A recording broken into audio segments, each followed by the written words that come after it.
Bismillahirrahmanirrahim. Assalamualaikum warahmatullahi wabarakatuh. Alhamdulillah, hari ini kita bertemu kembali dalam PDPR subjek akhlak tahun 4. Okey, di bawah pelajaran kedua, tajuknya apa? Bertanggungjawab. Okey, sebelum kita mulakan, kita baca dulu doa belajar. Bismillahirrahmanirrahim. Allahumma aftah alaina hikmataka wanshur alaina min khazaini rahmatika ya arhamar rahimin. Rabbana shrah lana sudurana wa yassir lana umurana wahlul 'uqdatam min alsinatina yafqahu aqwalana. Amin. Okey, tanpa melengahkan masa, kita terus pergi kepada slide seterusnya. Okey, slide ni memberitahu kita apakah perkara-perkara ataupun topik-topik kecil yang kita akan belajar di bawah tajuk bertanggungjawab. Okey, yang pertama adalah pengertian bertanggungjawab. So, kita akan tahu apa maksudnya bertanggungjawab ni. Okey, tajuk yang kecil yang kedua adalah dalil bertanggungjawab. Okey, dalil ni apa? Dalil ni adalah sama ada ayat Al-Quran ataupun hadis Nabi yang menunjukkan kepada kita tuntutan supaya kita ni bertanggungjawab. Itu adalah dalil. Okey, dan subtopik yang ketiga atau topik kecil yang ketiga adalah bahagian bertanggungjawab. Okey, dekat bahagian ni nanti kita akan dapat tahu berapa jenis bertanggungjawab ataupun berapa kategori tanggungjawab yang perlu kita tahu. Okey, dan yang keempat adalah fadilat bertanggungjawab. Okey, fadilat ni apa? Fadilat ni adalah kebaikan ataupun kelebihan sekiranya kita ni bertanggungjawab. Okey, dan yang kelima, tajuk kecil yang kelima adalah akibat tidak bertanggungjawab. Okey, sekiranya seseorang tu dia tidak bertanggungjawab, apa kesan buruk yang dia akan terima? Okey, tapi untuk hari ini Ustazah hanya akan mengajar 3 subtopik kecil iaitu pengertian, dalil dan bahagian. So, yang lagi 2, fadilat dan akibat tidak bertanggungjawab ni Ustazah akan terangkan dan Ustazah akan ajar kepada next minggu iaitu minggu hadapan insya-Allah. Okey, jadi kita nak pergi masuk kepada pengertian bertanggungjawab. Okey, apa pengertian bertanggungjawab ni? Apakah maksudnya tanggungjawab ni? Okey, so kita tengok.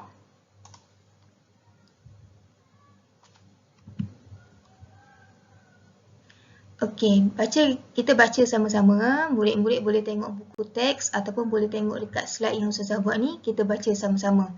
Pengertian bertanggungjawab adalah kesanggupan untuk memikul dan melaksanakan tugas serta kewajipan yang telah ditetapkan selagi tidak bercanggah dengan syarak.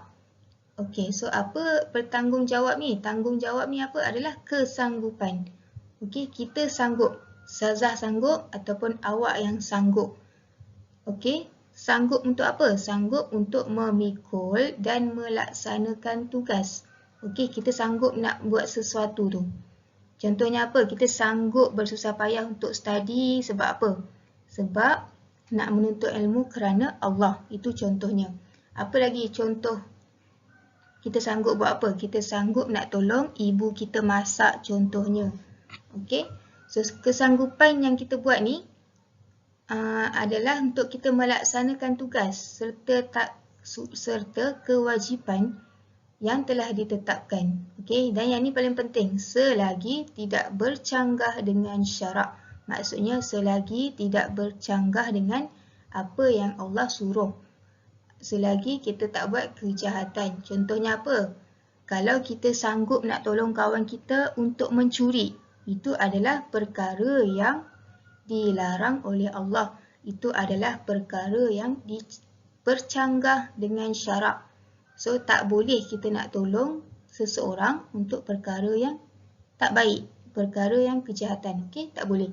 So sekarang ni bertanggungjawab ni kita menolong seseorang ataupun kesanggupan kita untuk melakukan sesuatu yang baik-baik, yang tidak bercanggah dengan syarak. Okey? So kita nak tengok pula slide seterusnya. Okey, slide ni kita akan tahu apakah dalil bertanggungjawab. Okey, sama ada didatangkan ayat Al-Quran ataupun sama ada diberi hadis Nabi. Okey, kita nak tengok apakah dalil.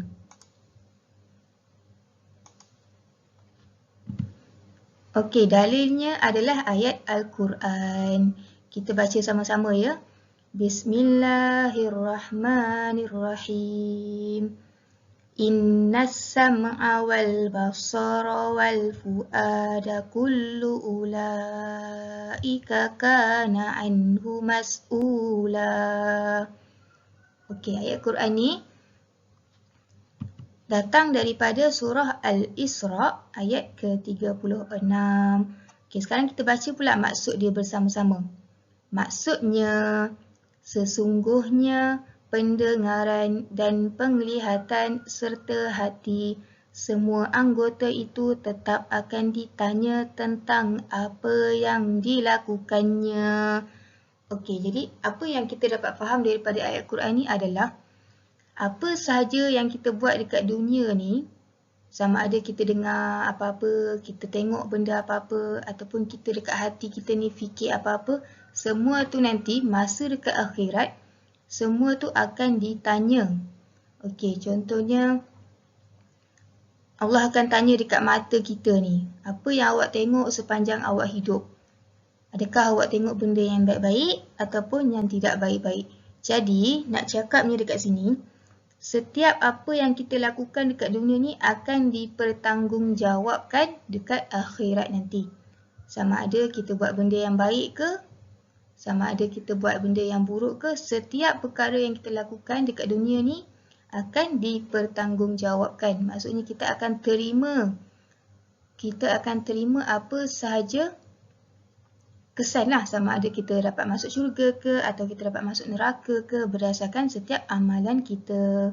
Okey, so ni adalah dalil daripada surah Al-Isra ayat ke-36 yang menuntut kita sebagai manusia ni untuk bersikap bertanggungjawab. Okey? So, tanpa melengahkan masa, kita tengok pula lagi slide seterusnya. Okey, slide ni Ustazah akan terangkan bahagian bertanggungjawab. Okey, kalau tengok dalam buku teks, ada 6 bahagian bertanggungjawab. Maksudnya ada 6 kategori atau 6 jenis tanggungjawab yang kita kena tahu. Okey, so tengok yang pertama. Apa tanggungjawab apa? Tanggungjawab kepada diri sendiri. Yang kedua, tanggungjawab kepada Allah. Yang ketiga, tanggungjawab kepada ibu bapa. Yang keempat, tanggungjawab kepada guru. Yang kelima, tanggungjawab kepada negara. Dan yang keenam atau yang terakhir adalah tanggungjawab kepada masyarakat. Jadi ada 6 bahagian tanggungjawab yang kita akan tengok satu persatu. Apakah tanggungjawab kepada diri sendiri? Apakah tanggungjawab kepada Allah, kepada ibu bapa, kepada guru, kepada negara dan juga masyarakat. Okey, kita akan tengok satu persatu. Okey, so yang pertama ni kita nak tengok tanggungjawab kepada diri sendiri. Apa tanggungjawab kita kepada diri sendiri? Apa tanggungjawab ustazah kepada diri ustazah sendiri? Macam tu. Apa tanggungjawab awak sebagai murid kepada diri awak sendiri? Okey, so yang pertama adalah menunaikan perintah Allah. Okey, apa perintah Allah? Contohnya apa? Kalau Allah suruh kita solat, suruh kita keluar zakat, so kita kena buat, kena tunaikan, wajib tunaikan perintah Allah. Yang kedua, meninggalkan segala larangan Allah. Apa larangan Allah? Contohnya Allah haramkan kita berzina, jadi kita jangan berzina. Itu contohnya meninggalkan segala larangan Allah. Okey, yang ketiga, tidak mensyirikkan Allah. Okey, mensyirikkan Allah ni maksudnya apa? Contohnya, kita tidak percaya dekat dunia ni, kita percaya, okey, contohnya macam ni, kita percaya dekat dunia ni ada Tuhan yang lain. Okey, jangan macam tu, jangan syirikkan Allah. Jadi ini adalah ketiga-tiga tanggungjawab yang kita perlu buat untuk diri sendiri. Okey, dan kita teruskan kepada tanggungjawab kepada Allah. Okey, yang pertama, memelihara diri daripada perkara-perkara yang tidak diredai Allah. Okey, maksudnya kita kena jaga diri kita daripada kita buat perkara-perkara yang Allah tak suka. Contohnya apa perkara yang Allah tak suka? Okey, banyak contoh. Antaranya apa? Antaranya, tidak mendengar kata-kata ibu bapa. Okey, contohnya ibu bapa suruh kita solat, kita tak nak dengar. Jadi, kita dah buat perkara yang Allah tak redha. Okey. Jadi sekarang ni tanggungjawab manusia ni kepada Allah apa dia? Adalah memelihara diri daripada perkara-perkara yang tidak diredai Allah. Okey, makanya kita kena buat apa perkara yang Allah suka. Kita buat perkara yang Allah suka sahaja. Okey? Seterusnya, tanggungjawab kepada Allah yang kedua adalah memantapkan iman.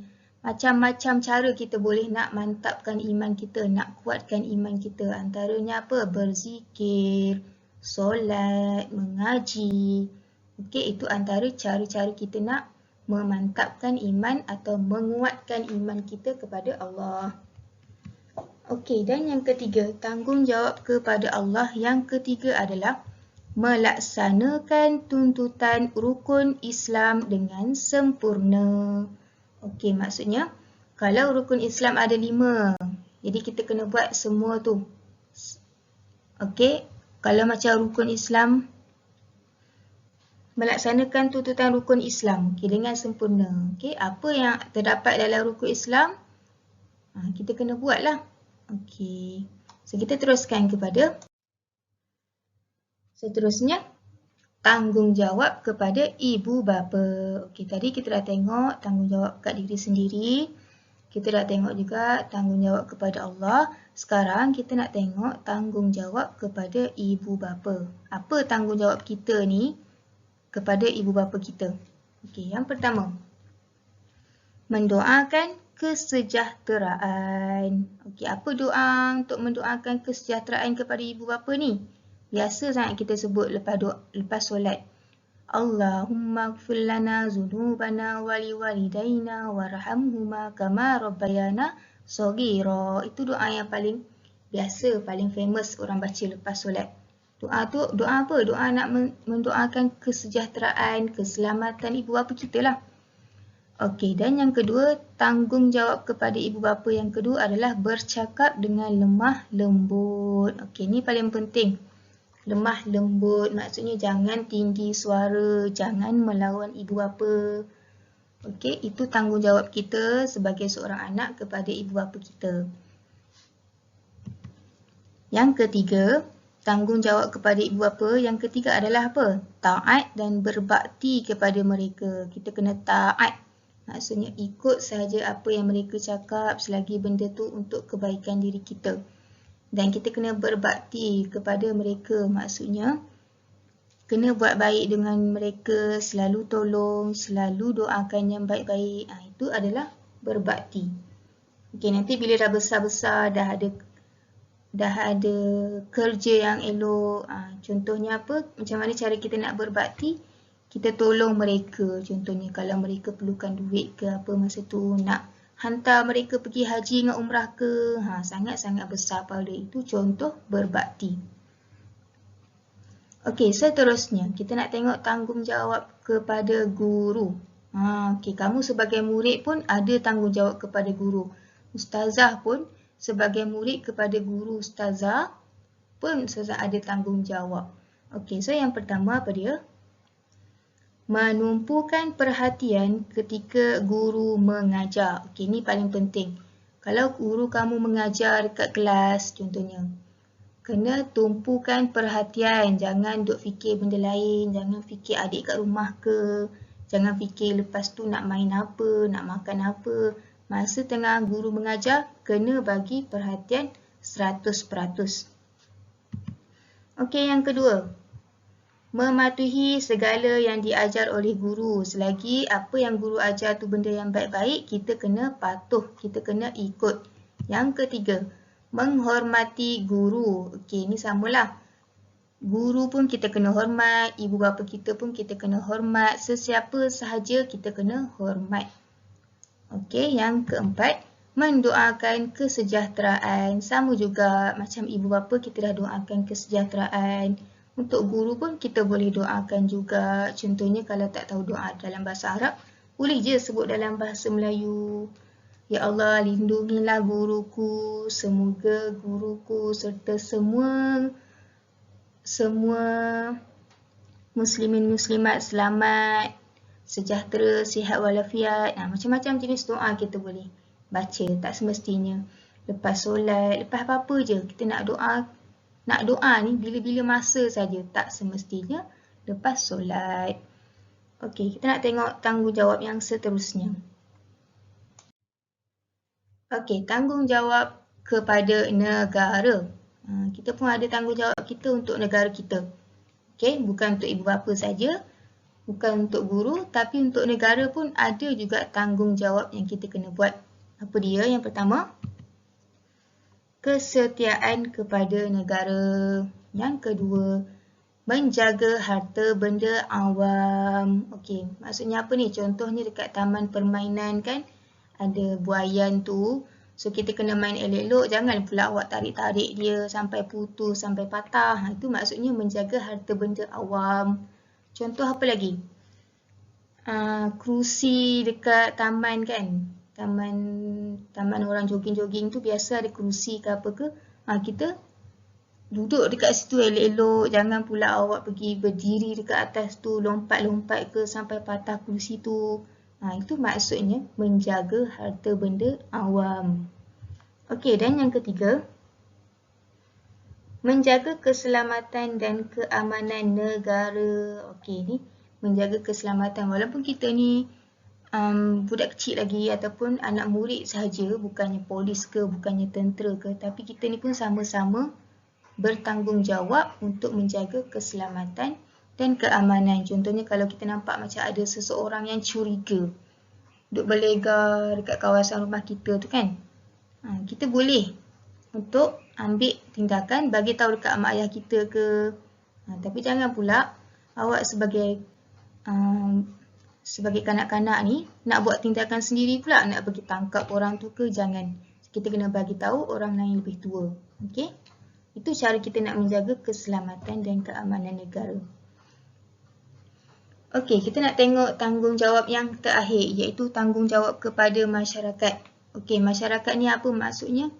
Jiran kita ke, siapa-siapa sahaja. Dekat taman perumahan tu ke, sama ada dekat sekolah ke, makcik yang tukang bersih tu ke, tu termasuk dalam tanggungjawab kita kepada masyarakat, sesiapa sahaja.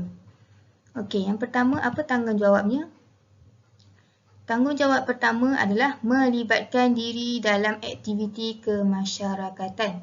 Okey, sama ada ustazah ataupun diri awak sendiri, kita kena rajin melibatkan diri dalam aktiviti kemasyarakatan. Contohnya apa aktiviti kemasyarakatan ni? Contohnya, kalau dekat taman perumahan awak tu, ada buat aktiviti gotong royong. Okey, contohnya bersihkan surau atau bersihkan masjid. So dekat sini kita kena rajinlah melibatkan diri, sama-sama gotong royong. Janganlah bagi orang-orang tua je. Yang muda-muda pun kenalah tolong juga. Itulah tanggungjawab kita kepada masyarakat. Okey. Yang seterusnya apa dia? Tanggungjawab yang seterusnya yang kedua. Saling menasihati dan berbuat baik. Okey. Kita sebagai orang muda lah, contohnya awak sebagai kanak-kanak yang baru tahun 4 nak menasihati orang tua, pakcik-pakcik kan. Contohnya, ada caranya, kena cakap elok-elok, kena cakap baik-baik, jangan tinggi-tinggi suara. Okey. Okey, dan tanggungjawab yang ketiga, memelihara kerukunan hidup berjiran. Okey, ni apa maksudnya? Rukun hidup berjiran ni kena apa? Kena bertoleransi, maksudnya bertolak ansur. Janganlah dia marah awak, lepas tu awak pun nak marah dia balik. Itu sama-sama bergaduh. Jadi bila macam mana nak baik ni kan? Jadi kalau jiran awak dekat sebelah tu nak bergaduh dengan awak kena buat baik dengan dia. Itu caranya kita memelihara kerukunan hidup berjiran. Maksudnya bila kita dengan jiran-jiran kita pun elok, baik, tak bergaduh, jadi masyarakat dekat taman perumahan tu akan aman damai, harmoni, tak ada masalah apa-apa, kan? Okey, jadi ini sahaja yang kita belajar untuk hari ini. Maksudnya ada 3 subtopik besar yang kita belajar pada hari ini, iaitu kita flashback balik, kita ulang balik apa yang kita belajar tadi, iaitu pengertian bertanggungjawab, dan subtopik yang kedua adalah dalil bertanggungjawab, dan yang kita baru je belajar sekarang ni adalah bahagian bertanggungjawab. Okey, ada berapa bahagian? Ada 6 bahagian bertanggungjawab. Okey, yang pertama tanggungjawab kepada diri sendiri. Yang kedua tanggungjawab kepada Allah. Yang ketiga tanggungjawab kepada ibu bapa. Yang keempat tanggungjawab kepada siapa? Kepada guru. Okey, yang kelima tanggungjawab kepada negara, dan yang keenam adalah tanggungjawab kepada masyarakat. Okey, di bawah topik bertanggungjawab ni ada lagi 2 topik, iaitu topik fadilat dan topik akibat tidak bertanggungjawab. Ustazah akan terangkan pada PDPR minggu hadapan, insya-Allah. Jadi Ustazah harap murid-murid dapat salin nota dalam buku tulis, sama ada awak nak tengok buku teks ataupun awak nak tengok daripada nota slide yang Ustazah bagi ni. Salin dekat dalam buku tulis, okey? Dan boleh jawab soalan dalam buku aktiviti di bawah tajuk bertanggungjawab. Setakat mana yang kita belajar hari ni saja. Maksudnya sampai tajuk bahagian bertanggungjawab. Okey, sebabnya lagi 2 topik tu kita akan belajar minggu hadapan. Okey, dengan tu Ustazah sudahi PDPR Ustazah pada hari ini. Semoga kita memperolehi ilmu yang bermanfaat untuk kita semua. Okey, selamat, maju jaya, jangan putus asa dalam PDPR. Okey, selagi mana kita tak buka sekolah, selagi tu kita kena belajar juga walaupun dekat rumah. Okey. Assalamualaikum warahmatullahi wabarakatuh.